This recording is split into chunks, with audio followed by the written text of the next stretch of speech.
Supreme court में सुनवाई हुई। सुप्रीम कोर्ट ने केंद्र सरकार को जवाब देने के लिए 7 दिन का वक्त मांगा है, लेकिन साथ ही कोर्ट ने कहा है कि वक्फ संपत्ति में कोई बदलाव नहीं होगा, यानी वक्फ की स्थिति जैसी है वैसी ही रहेगी। मामले की अगली सुनवाई 5 मई को होगी। सीजेआई ने यह भी कहा कि अगली सुनवाई से केवल 5 रिट याचिकाओं की न्यायालय में उपस्थित होंगे।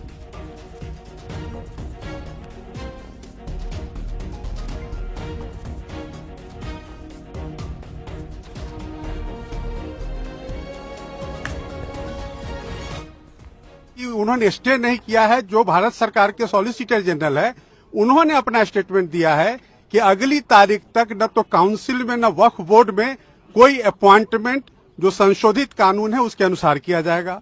दूसरा बात जो माननीय अदालत ने कहा कि जो वक्फ व यूजर है जो रजिस्टर्ड हैं और गैजेटेड हैं उसको गवर्नमेंट डी नोटिफाई नहीं करेगी टिल द नेक्स्ट डेट। तो बड़ी इंपॉर्टेंट बात है कि जो रजिस्टर्ड एंड गैजेटेड हैं वही सिर्फ डी नोटिफाई नहीं होंगे, उसके अलावा संशोधन के हिसाब से सरकार कार्रवाई करने को स्वतंत्र है और जो संशोधित कानून है उस पर किसी भी तरह का अंतरिम आदेश नहीं है। और अगली तारीख तक भारत सरकार को अपना जवाब और उनको जो भी डॉक्यूमेंट्स देने हैं वो देने होंगे और उसके बाद उनको रिज्वाइंडर का जो पिटिशनर्स है उनको मौका दिया गया है। साथ ही साथ जो स्टेट गवर्नमेंट्स हैं वो भी अपना रिस्पॉन्स देंगे और ये कहा गया है कि अगली तारीख पर सुनवाई इस पूरे मामले की जारी होगी।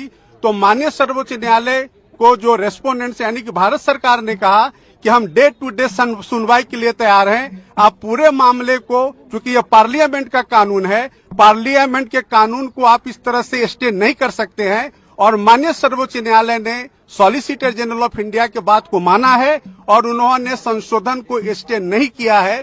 सिर्फ उन्होंने उनके 2 पॉइंट पे सॉलिसिटर जनरल के बात को रिकॉर्ड पे लेकर के और अगली तारीख 5 मई मुकर्रर कर दिया है और 5 मई से इस मामले की सुनवाई शुरू हो जाएगी। सर, यथास्थिति की बात कहेगी, यथास्थिति को कैसे लिया जाए? नहीं, यथास्थिति मैंने आपको बताया कि 2 मुद्दों पर कि जो काउंसिल में और बोर्ड में अपॉइंटमेंट का जो मामला है वो अगली तारीख तक जो स्टेटमेंट सॉलिसिटर जनरल ने दिया है कि कोई अपॉइंटमेंट नहीं होगा।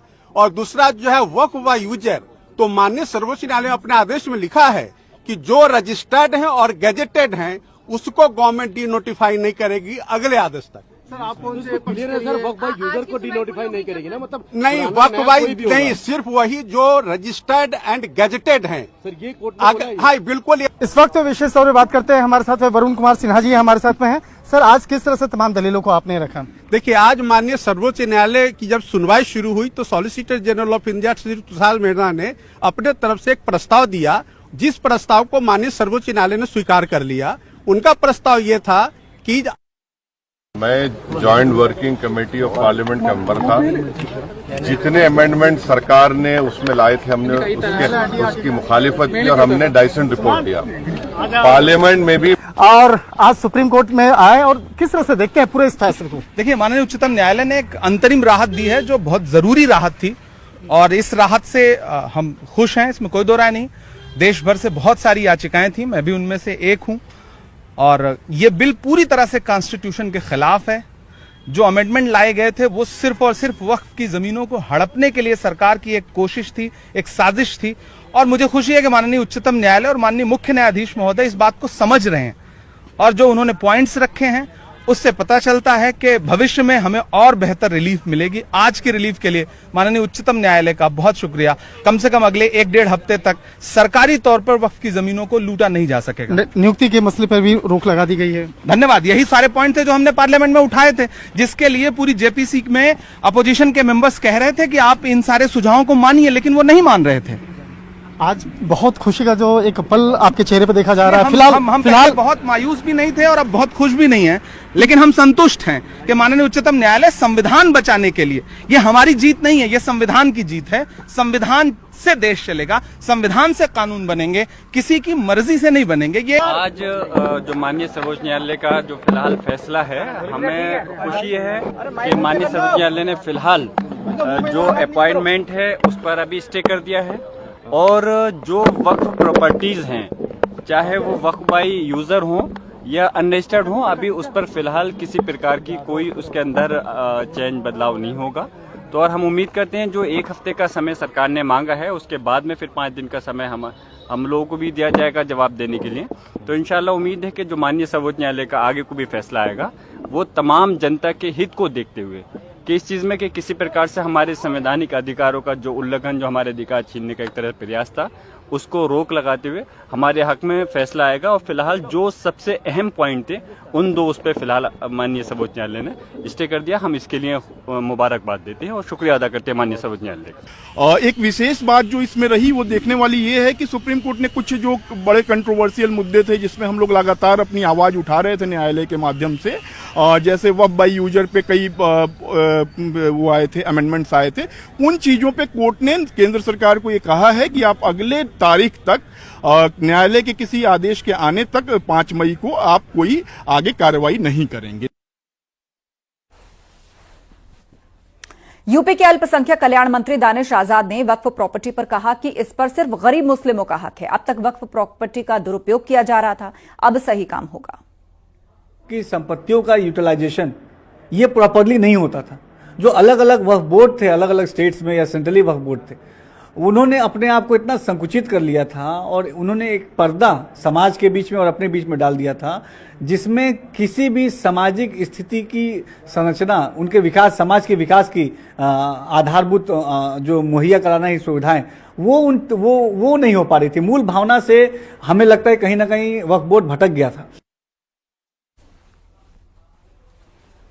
वक्फ और बंगाल हिंसा के बहाने मौलाना तौकीर रजा ने एक बार फिर से विवादित बयान दिया। तौकीर रजा को बंगाल में हिंसा करने वालों में बजरंग दल और वीएचपी नजर आ रहा है, तभी तो तौकीर रजा ने इसे आतंकी संगठन बताते हुए पाबंदी लगाने की मांग कर दी। एक रिपोर्ट देखिए। वक्फ कानून को लेकर भड़काऊ बयानों का सिलसिला जारी है। मौलाना तौकीर रजा ने एक बार फिर जहर उगला है।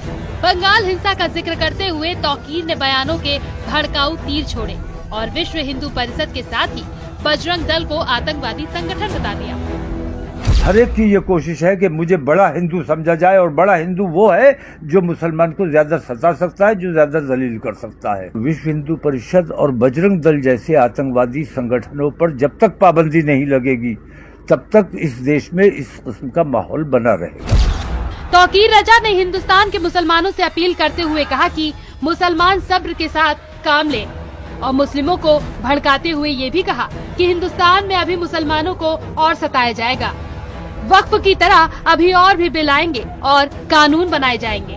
वक्फ बिल जैसे आए हैं इस किस्म के और भी बिल आएंगे, अभी मुसलमानों को और ज्यादा सताया जाएगा। लेकिन कानून हमें किसी भी वक्त अपने हाथ में नहीं लेना है, कानून के दायरे में रहकर काम करना है।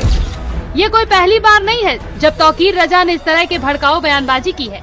आरोप तो ये भी लग रहे हैं कि धर्म के ठेकेदारों की दुकानदारी बंद होना ऐसे बयानों का नतीजा है। Bureau report, news 18। मौलाना तौकीर रजा के बयान पर वीएचपी और बीजेपी ने तीखी प्रतिक्रिया दी है। वीएचपी प्रवक्ता विनोद बंसल ने कहा कि कुछ मौलानाओं ने हिंदुओं की सुपारी ले रखी है। वहीं डिप्टी सीएम ब्रजेश पाठक ने कहा कि उत्तर प्रदेश में सब कुछ कानून के हिसाब से चलता है। मौलानाओं ने हिंदुओं के विरुद्ध हमला और देश विरोधी काम करने की जैसे सुपारी ले रखी हो। कहने को तो है मौलाना और काम इनका सिर्फ भड़काना है। उनमें एक बरेली का मौलाना भी है और लगातार ऐसे ही मौलानाओं के भड़काऊ भाषणों के कारण इस्लामिक जिहादी तत्व लगातार हिंदुओं पर हमले कर रहे हैं। अब समय आ गया है इस तरह के सारे मौलानाओं के ऊपर कठोर प्रतिबंध लगाना पड़ेगा, अन्यथा हिंदू समाज को भी अपने आत्मरक्षा के लिए कुछ कदम उठाने पड़ेंगे। सवाल ये है कि अभी आईएनसी के जो प्रमुख है तौकीर रजा, उन्होंने कहा बजरंग दल और ये जो है आतंकी संगठन है। भाजपा को उन्होंने दंगा वाली। हमारी जिम्मेदारी उत्तर प्रदेश में लाइन ऑर्डर मेंटेन करने को लेकर के है। हर स्थिति में हम कानून व्यवस्था को चुस्त दुरुस्त रखेंगे।